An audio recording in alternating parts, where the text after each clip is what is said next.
जय हिंद साथियों, स्वागत है आपका self study classes with Sumit Jain YouTube channel और दोस्तों ऐप में।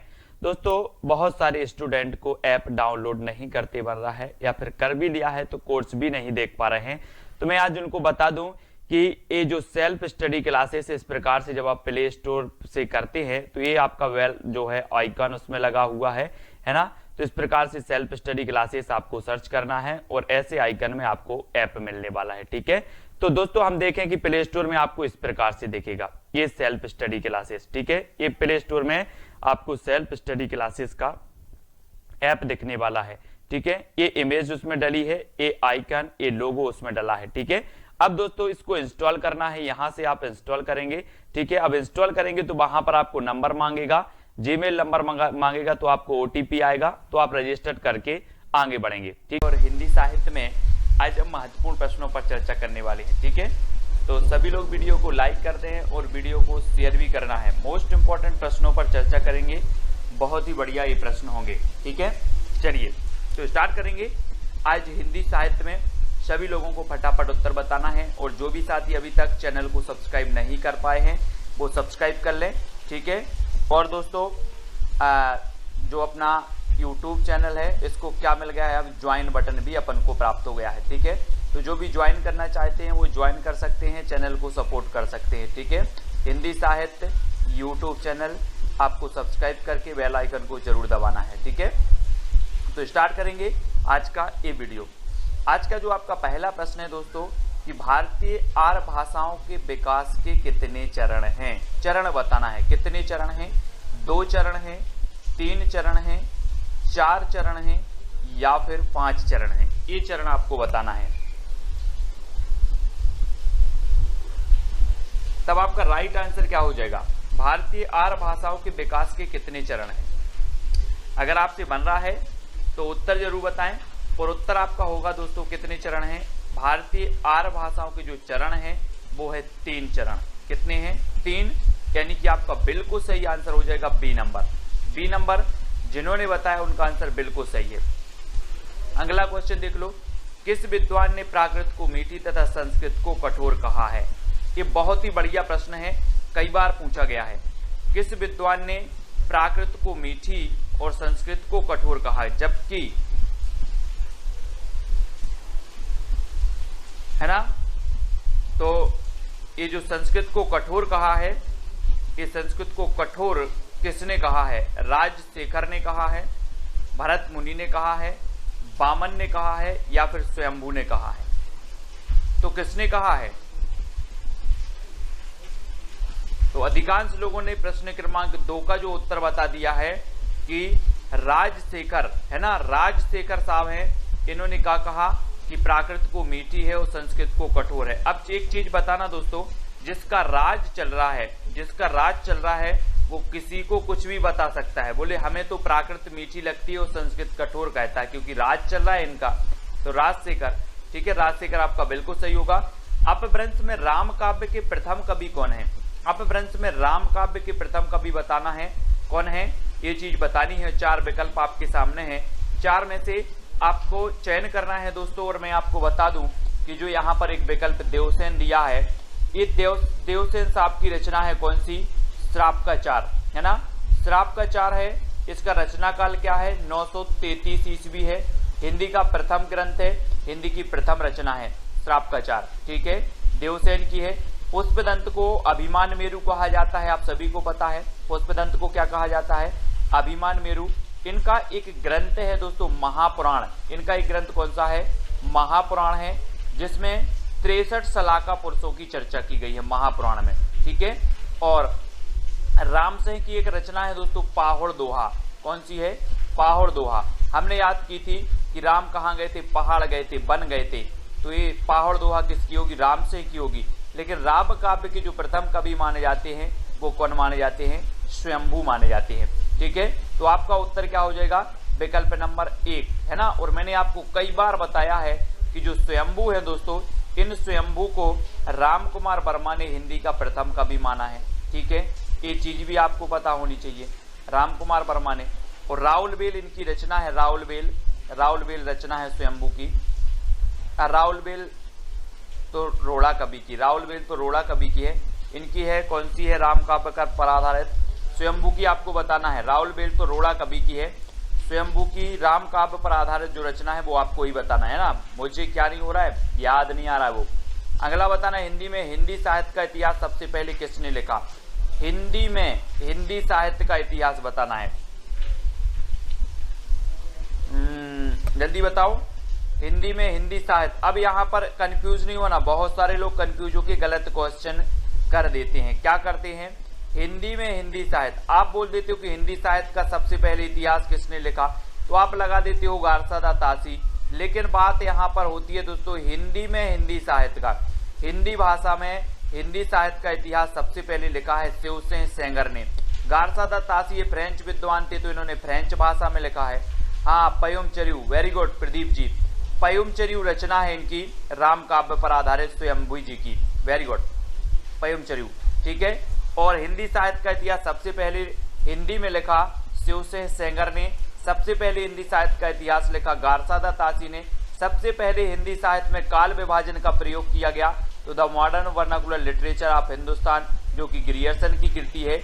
और रामचंद्र शुक्ल की अगर बात करें तो इनका हिंदी साहित्य का इतिहास एक बृहद ग्रंथ है, जो कि हिंदी शब्द सागर की भूमिका में 1929 में प्रकाशित हुआ था, रामचंद्र शुक्ल जी का, ठीक है। तो ये फैक्ट आपको क्लियर होते जाएं। हिंदी साहित्य का आधा इतिहास किसने लिखा? मैंने कई बार आपको याद करवाया है दोस्तों। कैसे याद करवाया कि आधा जो है, आधा सुमन, आधा कुसुम, आधा फूल किसी को नहीं दिया जाता है ना, किसी को नहीं दिया जाता ना। तो आधा इतिहास कौन लिखेगा? आधा। बोले सर आधा किसी को नहीं दिया जाता, क्या? फूल, सुमन, कुसुम, है ना, ये सभी पर्यायवाची हैं। तो ये सुमन राजे ने लिखा है ना। और दोस्तों हिंदी साहित्य का दूसरा इतिहास किसने लिख दिया?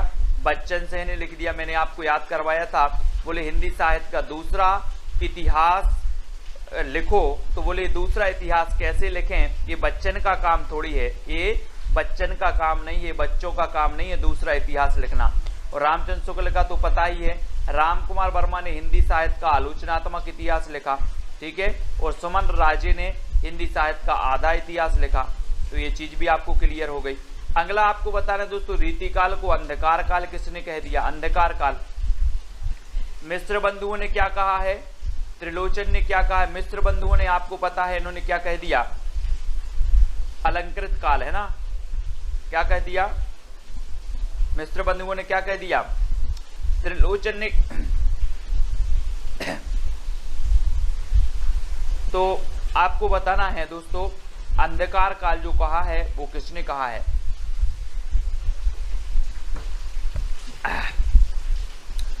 और अंधकार काल कहा किसने? त्रिलोचन साहब ने। बी नंबर आपका बिल्कुल सही हो जाएगा, ये रीति काल को, ठीक है। हाँ, बी नंबर सही होगा। अगला बताओ, हिंदी साहित्य का संक्षिप्त इतिहास के लेखक कौन है? हिंदी साहित्य के संक्षिप्त इतिहास विश्वनाथ त्रिपाठी हैं, या फिर रामचंद्र शुक्ल हैं, बच्चन से हैं, या हजारी प्रसाद द्विवेदी है? कौन है? हाँ, मिश्र बंधुओं ने अलंकृत काल कहा है, वेरी गुड। और संक्षिप्त, आप लोग संक्षिप्त के चक्कर में पड़े रहते हो कि बोले सर हिंदी साहित्य संक्षिप्त में पढ़ा दो। जो विश्व के लोग विश्व भर में क्या है संक्षिप्त पर पढ़े रहते हो, यार विस्तृत कौन पढ़े, संक्षिप्त पढ़ लो, संक्षिप्त, है ना। तो विश्वनाथ त्रिपाठी संक्षिप्त इतिहास लिखा है इन्होंने हिंदी साहित्य का। हिंदी साहित्य का उद्भव, हिंदी साहित्य का आदिकाल, हिंदी साहित्य की भूमिका, ये सब हजारी प्रसाद द्विवेदी ने लिखी हैं। बच्चन सिंह ने तो बता दिया कि हिंदी साहित्य का दूसरा इतिहास लिख दिया। रामचंद्र शुक्ल ने हिंदी साहित्य का इतिहास लिखा है हिंदी शब्द सागर की भूमिका में, है ना। तो ये चीज भी आपको याद रखनी है। और ये नंबर आपका विश्वनाथ त्रिपाठी बिल्कुल सही हो जाएगा।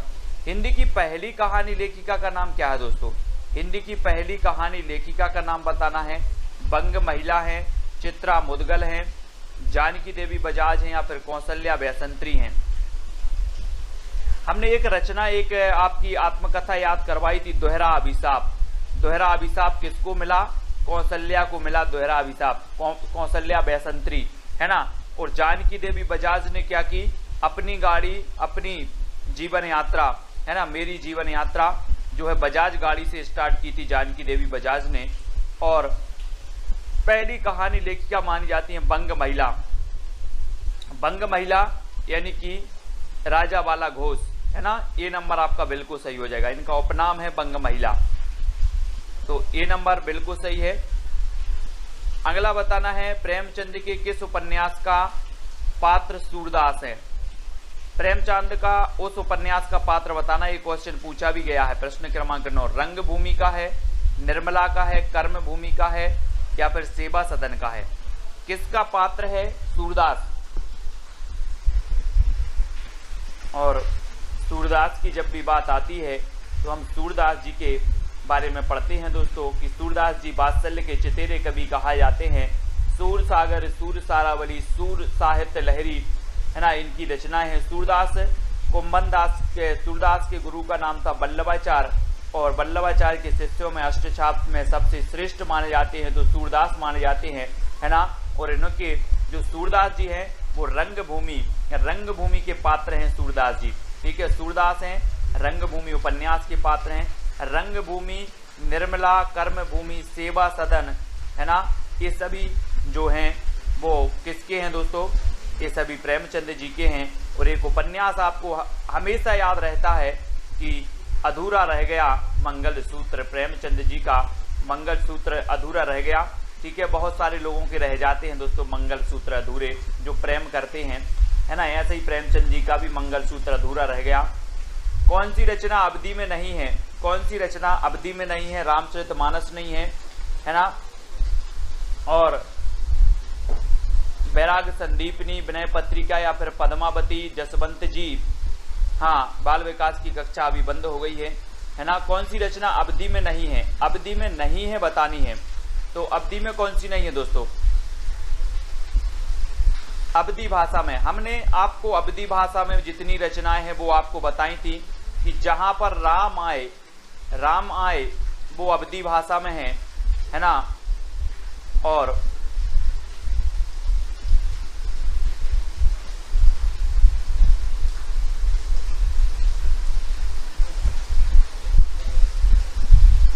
तो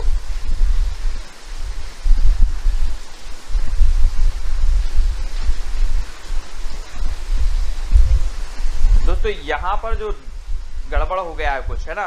क्या गड़बड़ हो गया, रामचरितमानस भी आपकी अवधि में है, पद्मावत भी आपकी अवधि में है, ठीक है।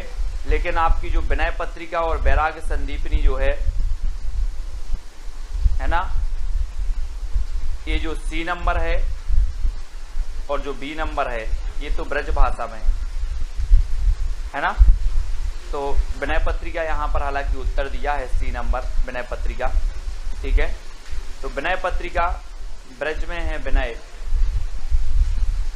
है ना, मंगल और राम आए। तो बैराग संदीपनी भी आपकी ब्रज भाषा में है ना, ब्रज में है।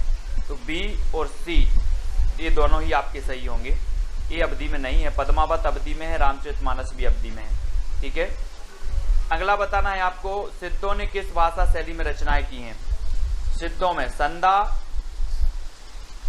या फिर संध्या, संध या फिर, हाँ, हमारे पीछे क्वेश्चन दिखाई नहीं देते, संध्या। तो बताना है किस भाषा शैली में रचनाएं लिखी हैं सिद्धों ने। विनय पत्रिका भी ब्रज में है, हाँ। तो प्रश्न क्रमांक 11 का उत्तर बताना है और 11 का आपका बिल्कुल सही आंसर क्या हो जाएगा, 11 का। इन्होंने दोस्तों संधा भाषा, यहाँ पर संध भी नहीं है, संध्या भी नहीं है, संधा भी नहीं है, संधा सही होगा, संधा भाषा शैली में इन्होंने रचनाएं की हैं। किसने, सिद्धों ने, है ना। तो याद रख लेना, सिद्धों की संख्या कितनी बताई है, 84 बताई है ना। सरायपा क्या है, इसके प्रमुख है। सरायपा की एक रचना कौन सी है, दोहा कोश इनकी रचना है सरायपा जी की। और सरायपा को राहुल जी ने, यानी कि राहुल सांकृत्यायन ने हिंदी का प्रथम कवि माना है ना। तो ये चीज भी याद रखनी है। सिद्धों में डॉक्टर रामकुमार वर्मा ने संधि काल का समय क्या माना है। जी हाँ दोस्तों, बढ़िया ही प्रश्न है। रामकुमार वर्मा के बारे में मैं आपको हमेशा बताता हूँ कि रामकुमार वर्मा ने हिंदी साहित्य का आलोचनात्मक इतिहास लिखा, वो भी कैसा लिखा, अधूरा लिखा, है ना। हिंदी साहित्य का जो आलोचनात्मक इतिहास है ये अधूरा है दोस्तों, इसमें केवल भक्ति काल तक ही वर्णन मिलता है। आलोचनात्मक इतिहास में, है ना। लेकिन जो राम कुमार वर्मा है, इन्होंने संधि काल का जो समय माना वो क्या मान लिया, संधि काल का। प्रश्न क्रमांक 12 का आंसर बताना है दोस्तों, और आपका बिल्कुल सही आंसर होगा 750 से 1000 का जो काल है इन्होंने संधि काल माना, और संधि काल के बाद इन्होंने चारण काल माना, चारण, है ना, चारण काल। तो आपको याद रख लेना है, हिंदी साहित्य के आदि काल को चारण काल किसने कहा है, ऐसा क्वेश्चन आता है तो चारण काल अपने ग्रियर्सन साहब ने भी कहा है और इन्हीं राम कुमार वर्मा जी ने भी कहा है। 750 से 1000 का काल इन्होंने संधि काल माना है राम कुमार वर्मा जी ने, ठीक है।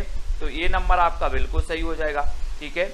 अगला क्वेश्चन देख लो, हिंदी साहित्य के प्रारंभिक काल को जय काल किसने कहा, जय, है ना, जय काल बताना है किसने कहा, रमाशंकर शुक्ल रसाल ने, महावीर प्रसाद द्विवेदी ने, मोहन अवस्थी ने या ग्रियर्सन ने। तो जय काल बताना है दोस्तों, किसने कहा ये जय काल। यहां पर अगर हम बात करें कि महावीर प्रसाद द्विवेदी ने तो बीज वपन काल कह दिया, है ना। रमाशंकर शुक्ल रसाल ने तो दोस्तों क्या कह दिया, रमाशंकर शुक्ल रसाल ने क्या कह दिया, क्या कह दिया, है ना, राम और शंकर की क्या हो, जय हो, जय हो, है ना। और यहाँ ये चीज याद रखनी है, जय काल, जय किसकी हो, राम की और शंकर की। तो आपका जय काल किसने कहा, रमाशंकर शुक्ल रसाल ने।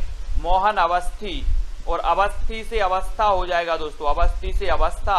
और जब आपकी अवस्था, जितने लोग देख रहे हैं सभी की अवस्था अगर बुढ़ापे की आ जाए तो लाठी का आधार ले लेना। इस प्रकार से जो लाठी होती ना, लाठी, लाठी का आधार ले लेना। तो आधार काल कहा मोहन अवस्थी ने, है ना। बोले सर अवस्था हो गई है मेरी, अब मैं लाठी के आधार पर चलता हूँ, आधार। तो अवस्था हो गई तो आधार लेना है, ठीक है। तो आधार काल इन्होंने कहा है मोहन अवस्थी जी ने, याद रखना है। अगला क्वेश्चन बताना है, घोटन रचना का संबंध किस विधा से है, घोटन, घोटन होने लगी किस विधा, आत्मकथा, रेखा चित्र, कहानी या फिर उपन्यास से। तो आत्मकथा भी आपने पढ़ी है, हिंदी की प्रथम आत्मकथा हम पढ़ते अर्धकथानक, अर्धकथानक बनारसी दास जैन की, ठीक है। और अर्धकथा हम पढ़ते हैं नगेंद्र की आत्मकथा, है ना। आत्मकथा हम नगेंद्र की पढ़ते हैं, अर्धकथा, और अर्धकथानक हम पढ़ लेते हैं किसकी, अर्धकथानक बनारसी दास जैन की, है ना। तो ये चीज भी आपको याद रखनी है। और जो घोटन रचना है ये किसकी है, आत्मकथा है, आत्मकथा की है ये, है ना। और 1 नंबर आपका बिल्कुल सही हो जाएगा, ठीक है। हाँ, मोहन का आधार कार्ड, मोहन का आधार कार्ड तो Aadhaar card, very good, very good. Om Prakash Valmiki, है ना, ओम प्रकाश वाल्मीकि, वाल्मीकि है, ये नंबर आपका बिल्कुल सही हो जाएगा, वेरी गुड। परवेज कुरैशी जी, ये ओम प्रकाश वाल्मीकि की क्या है, आत्मकथा है ना, घोटन। अगला देखो, गर्दिश के दिन, बहुत ही कई बार मैंने आपको बताया है कि ये गर्दिश के दिन ये आत्मकथा है, किसकी है, कितने पाकिस्तान, आपको पता है कितने पाकिस्तान एक रचना लिखी है, किसने लिखी है, किसने लिखी, कितने पाकिस्तान, कितने पाकिस्तान, मैंने आपको याद करवाया था। बोले सर पाकिस्तान कितने हैं,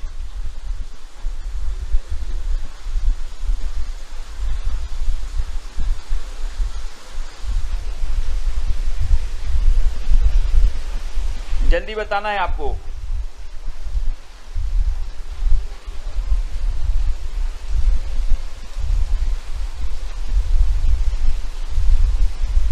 गर्दिश के दिन आत्मकथा बताना है।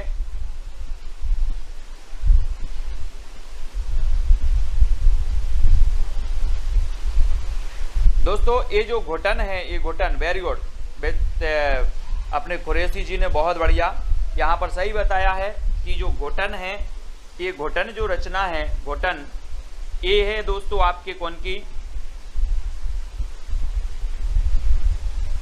बहुत बढ़िया तरीके से बताया है अपने कुरैशी जी ने, बहुत बढ़िया, धन्यवाद, है ना। घोटन जो रचना है ये रमाशंकर आर्य की है, यहाँ पर याद रख लेना, आत्मकथा है ये किसकी है, रमाशंकर आर्य, है ना, ये रमाशंकर आर्य की है घोटन, है ना। इसको याद रखेंगे। और जो हमने बताई थी कि जो घुटन वाल्मीकि है, जूठन है ना, जूठन वाल्मीकि साहब की है। जूठन जो है, जूठन वाल्मीकि आत्मकथा है, और ये घुटन जो आत्मकथा है रमाशंकर आर्य की है। ठीक है, ये चीज याद रखनी, रमाशंकर आर्य की है ना। हाँ, वेरी गुड। तो इसको याद रखेंगे। और गर्दिश के दिन ये कमलेश्वर जी की है, कमलेश्वर जी। बनारसी दास जी की अर्ध कथानक है ना। और जानकी देवी बजाज की मेरी जीवन यात्रा और मेरी जीवन यात्रा, इन दोनों की ही है। ठीक है, हाँ ठीक है, तो इनको याद रखेंगे। जानकी देवी बजाज की मेरी जीवन यात्रा और राहुल सांकृत्यायन की भी मेरी जीवन यात्रा, इन दोनों की भी याद रखेंगे। ठीक है, बहुत बढ़िया। अगला देखो, पुष्टि मार्ग के प्रवर्तक माने जाते हैं तो कौन माने जाते हैं? वल्लभाचार्य, रामानंद, विट्ठलनाथ और रामानुज। ये जल्दी से बताना है दोस्तों। पुष्टि मार्ग के प्रवर्तक माने जाते हैं तो कौन माने जाते हैं? कोई बात नहीं, देखो जब कोई क्वेश्चन गलत होता है और जब क्वेश्चन को आप गलत से सही करते हो तो वो चीज आप कभी नहीं भूल सकते। जो क्वेश्चन आपका गलत हुआ है और गलत को आप सही करते हो, वो क्वेश्चन आपके माइंड में बैठ जाता है, अब आप कभी नहीं भूलोगे। घुटन किसकी है? रमाशंकर आर्य की। जूठन किसकी है? ओम प्रकाश वाल्मीकि की, है ना। तो होना चाहिए, गलत भी होना चाहिए। ठीक है,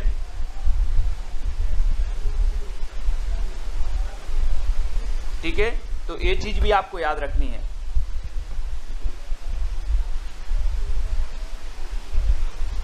फिर अगला क्वेश्चन आपको बताना, पुष्टि मार्ग के जो प्रवर्तक हैं वो कौन है? पुष्टि मार्ग के प्रवर्तक दोस्तों,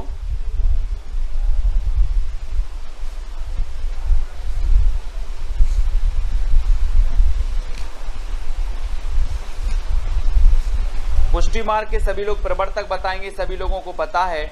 और पुष्टि मार्ग के जो प्रवर्तक माने जाते हैं वो कौन माने जाते हैं? वल्लभाचार्य, है ना। वल्लभाचार्य, यानी कि आपका जो वल्लभाचार्य जी हैं, ए नंबर आपका बिल्कुल सही हो जाएगा। पुष्टि मार्ग के प्रवर्तक हैं वल्लभाचार्य, ए नंबर। ठीक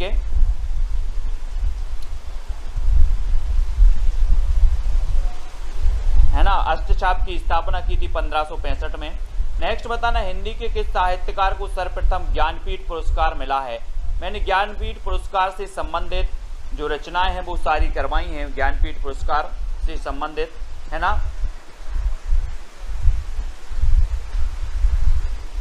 और सर्वप्रथम ज्ञानपीठ पुरस्कार किसे मिला, ये चीज भी बतानी है। तो दोस्तों, हम जब ज्ञानपीठ पुरस्कार पढ़ते हैं तो सर्वप्रथम हिंदी में जो ज्ञानपीठ पुरस्कार मिला वो 1968 में मिला चिदम्बरा के लिए सुमित्रानंदन पंत को, है ना। 72 में अपने दिनकर जी को मिल गया, उर्वशी, है ना। कैसे याद किया था कि दिन में बसी, दिन में उर्वशी, दिन में उर्वशी तो दिनकर, और 72 साल की हो गई उर्वशी, है ना। उर्वशी महादेवी वर्मा जी की यामा, यामा के लिए मिला यानी 1982 में। ठीक है, और अज्ञेय के लिए मिला 1978 में मिल गया इन्हें। ठीक है, तो इनको सभी को याद रखना है। ये जो अपने ज्ञानपीठ पुरस्कार वाली रचनाएं थे, जो साहित्यकार थे, वो भी आज के वीडियो में ही अपन ने याद किए हैं, है ना। तो ये तो सभी को याद हैं। शब्दार्थ शरीरम तावत्य काव्यम, ये परिभाषा किसने दी है? शब्दार्थ शरीरम तावत्य काव्यम, है ना। चिड़िया ने चीऊ किया, हाँ, चीऊ किया। तो भामह, बामन, मम्मट, आनंदवर्धन। तो शब्दार्थ शरीरम तावत्य काव्यम, ये जो परिभाषा दी है वो किसने दी है? और आपका बिल्कुल सही आंसर होगा। मैं आपको बता दूं दोस्तों, रीति संप्रदाय के प्रवर्तक कौन माने जाते हैं? बामन। ध्वनि संप्रदाय के जो प्रवर्तक माने जाते हैं वो आनंदवर्धन माने जाते हैं, और भामह माने जाते हैं अलंकार संप्रदाय के प्रवर्तक। ठीक है, और शब्दार्थ शरीरम तावत्य काव्यम, शब्दार्थ शरीरम तावत्य काव्यम आनंदवर्धन, है ना। और दोस्तों, कोई अच्छी सी ध्वनि आपके शरीर में सुन जाए, आपके शरीर आपको सुन जाए तो आपके शरीर को क्या आ जाता है? आनंद आ जाता है शरीर को। तो यहाँ पर शरीरम, शब्दार्थ शरीरम तावत्य काव्यम, कोई अच्छे से शब्द बोल दें, शरीर में आनंद आ जाता है ना। आनंद आ जाता, आनंद की अनुभूति हो जाती है। तो शब्दार्थ शरीरम तावत्य काव्यम, ये आनंदवर्धन की परिभाषा है। हिंदी के प्रथम दैनिक समाचार पत्र का नाम बताना है दोस्तों। हिंदी का प्रथम दैनिक समाचार पत्र कौन है? मैंने आपको समाचार पत्र भी याद करवाए हैं, पढ़ाए हैं, ऐसे हमेशा पूछे जाते हैं। हमने याद करवाए थे क्या, प्रदीप के बाल भट्टा से भरत गए, है ना, याद है आप लोगों को ट्रिक, प्रदीप के बाल भट्टा से भरत गए, यानी कि जो हिंदी प्रदीप था, हिंदी प्रदीप के संपादक कौन थे, बाल से बालकृष्ण भट्ट, ये हमने याद करे थे, है ना। ठीक है, प्रदीप के बाल भट्टा से भरत गए। अब प्रदीप जी हैं, बोले सर आप वही वही क्यों बोल रहे हो। हाँ, वेरी गुड। तो ये दैनिक समाचार पत्र यहाँ पर पूछा गया, तो ये समाचार सुधावर्षण है। ठीक है, 1854 में श्याम सुंदर सेन इसके संपादक थे। और दोस्तों प्रथम समाचार पत्र माना जाता है उदंत मार्तंड, और ये उदंत मार्तंड क्या था, ये साप्ताहिक समाचार पत्र था, है ना। हिंदी का अगर आपसे पूछा जाता, ये दैनिक काट देते, ये दैनिक समाचार पत्र काट देते। प्रथम अगर इतना बस पूछा जाता प्रथम, तो आप लगा देते उदंत मार्तंड, है ना। और यहाँ पर दैनिक की जगह साप्ताहिक कर दिया जाता, साप्ताहिक, तब भी आप लगाते उदंत मार्तंड। लेकिन यहाँ पर अगर दैनिक अगर दिया है, तो आपको यहाँ आ जाना है समाचार सुधावर्षण पर। ठीक है, समाचार सुधावर्षण पर। और दोस्तों ये बंगदूत पत्रिका 1829 में प्रकाशित हुई थी राजा राम मोहन राय द्वारा, बंगदूत पत्रिका 1829 में, और ये 1826 में उदंत मार्तंड, है ना, ये 1854 में हुआ था। समाचार सुधावर्षण हिंदी का प्रथम दैनिक समाचार पत्र, है ना। अवधि को अन्य किस नाम से भी जाना जाता है दोस्तों, अवधि को बघेली, दोनों, कोसली या इनमें से कोई नहीं, तो किस नाम से जाना जाता है अवधि भाषा को। प्रश्न क्रमांक 20 का सही आंसर बताना है। और अवधि को जाना जाता है प्रश्न क्रमांक 20 में, अवधि को कहा जाता है क्या, कोसली, कोसली यानी बी नंबर आपका बिल्कुल सही होगा। अवधि को कोसली भाषा के रूप में जाना जाता है, और बी नंबर आपका बिल्कुल सही हो जाएगा। ठीक है, बी नंबर। अगला क्वेश्चन है दोस्तों, स्नेह लीला की रचनाकार कौन है। स्नेह लीला, है ना, स्नेह है हमें, है ना, किससे स्नेह है, विष्णु जी से। किससे स्नेह है, विष्णु जी से स्नेह है। तो स्नेह लीला की रचनाकार कौन होंगे, विष्णुदास होंगे, है ना, विष्णुदास, विष्णुदास, विष्णुदास।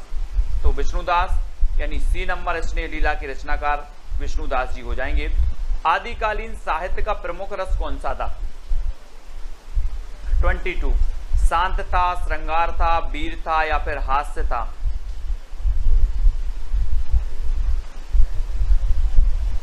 आदिकालीन साहित्य का प्रमुख रस कौन सा था।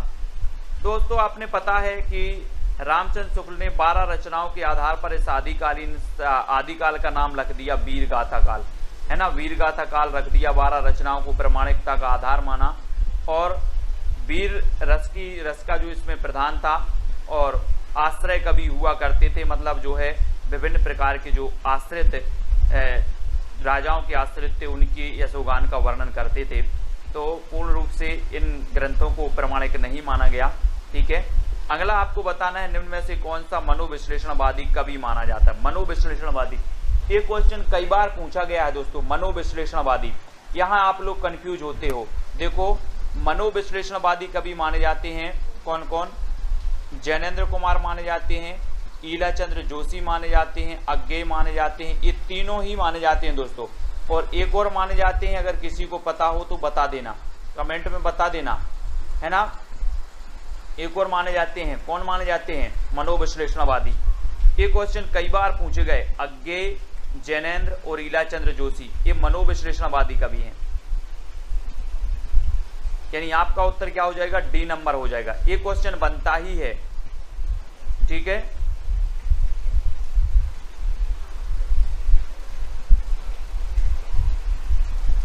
डॉक्टर देवराज, है ना, डॉक्टर देवराज जो हैं वो भी माने जाते हैं, डॉक्टर देवराज। ठीक है, याद रख लेंगे, वेरी गुड। परवेज खुरैशी जी, डॉक्टर देवराज भी मनोविश्लेषणवादी माने जाते हैं ना, तो ये चीज भी आपको याद रखनी है। बहुत बढ़िया। अगला बताना, हिंदी का सबसे प्राचीन छंद कौन सा है। प्राचीन, दोहा है, वर्बे है, छप्पय है या फिर सबैया है। सबसे प्राचीन छंद की बात हो रही है, और सबसे प्राचीन छंद कौन सा माना जाता है।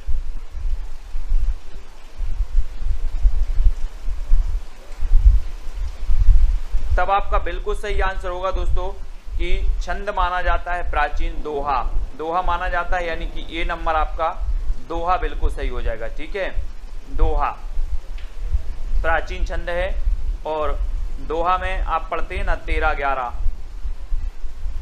निम्न में से कौन सा तार सप्तक का कवि नहीं है? तार सप्तक है ना, 4 तार सप्तक प्रकाशित हुए दोस्तों, और तार सप्तक मैंने याद भी करवाए थे, तार सप्तक के कवि याद करवाए थे, है ना। तार सप्तक की बहुत सारी चीजें आपको ट्रिक बताई थी और नेक्स्ट वीडियो भी मैं बताने वाला हूं। तार सप्तक के कवि प्रथम के कौन हैं, द्वितीय के कौन हैं, तृतीय के कौन हैं, है ना।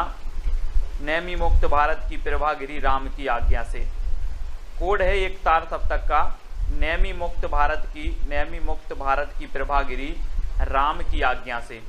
ये ऐसा कोड मैं आपको कर करके बताऊंगा। और तार सप्तक के नेमी चंद्र जैन भी हैं, मुक्तिबोध भी हैं, अज्ञेय भी हैं, तो कौन नहीं है? रामधारी से दिनकर साहब नहीं है, दिनकर यानी सी नंबर।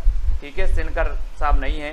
रामायण महानाटक के रचयिता कौन है दोस्तों? ये 1610 का नाटक है, ये पूछा गया है LT ग्रेड में पूछा गया, यूपी LT ग्रेड में, है ना, कि रामायण महानाटक की रचना कौन है? ज्योतिश्वर ठाकुर हैं, नावादास हैं, प्राणचंद्र चौहान हैं, या फिर दामोदर कवि हैं। तो आपको पता है कि रामायण हमारी क्या है? प्राण है। तो रामायण महानाटक के रचयिता कौन होंगे? प्राणचंद्र चौहान, है ना। और एक रचना है वर्ण रत्नाकर, वर्ण काय में पढ़ना है? वर्णमाला या फिर वर्ण पढ़ना है हमें ज्योति में, अंधेरे में नहीं पढ़ना है, ज्योति में पढ़ना है। तो वर्ण रत्नाकर ज्योतिश्वर ठाकुर की है। भक्तमाल आपको पता है नावादास की है भक्तमाल। ठीक है, और दामोदर कवि की कौन सी है? दामोदर कवि की आपको बताना है कौन सी है, कमेंट में लिखो फटाक से, दामोदर कवि की रचना कौन सी है। जय हिंद साथियों, स्वागत है आपका self study classes with Sumit Jain YouTube channel और दोस्तों ऐप में। दोस्तों बहुत सारे स्टूडेंट को ऐप डाउनलोड नहीं करते बन रहा है, या फिर कर भी लिया है तो कोर्स भी नहीं देख पा रहे हैं। तो मैं आज उनको बता दूं कि ये जो सेल्फ स्टडी क्लासेस इस प्रकार से जब आप प्ले स्टोर से करते हैं तो ये आपका वेल जो है आइकन उसमें लगा हुआ है ना। तो इस प्रकार से सेल्फ स्टडी क्लासेस आपको सर्च करना है और ऐसे आइकन में आपको ऐप मिलने वाला है। ठीक है, तो दोस्तों हम देखें कि प्ले स्टोर में आपको इस प्रकार से दिखेगा ये सेल्फ स्टडी क्लासेस। ठीक है, ये प्ले स्टोर में आपको सेल्फ स्टडी क्लासेस का ऐप दिखने वाला है। ठीक है, ये इमेज उसमें डली है, ये आइकन, ये लोगो उसमें डला है। ठीक है, अब दोस्तों इसको इंस्टॉल करना है, यहां से आप इंस्टॉल करेंगे। ठीक है, अब इंस्टॉल करेंगे तो वहां पर आपको नंबर मांगेगा, जीमेल नंबर मांगेगा, तो आपको OTP आएगा, तो आप रजिस्टर करके आगे बढ़ेंगे। ठीक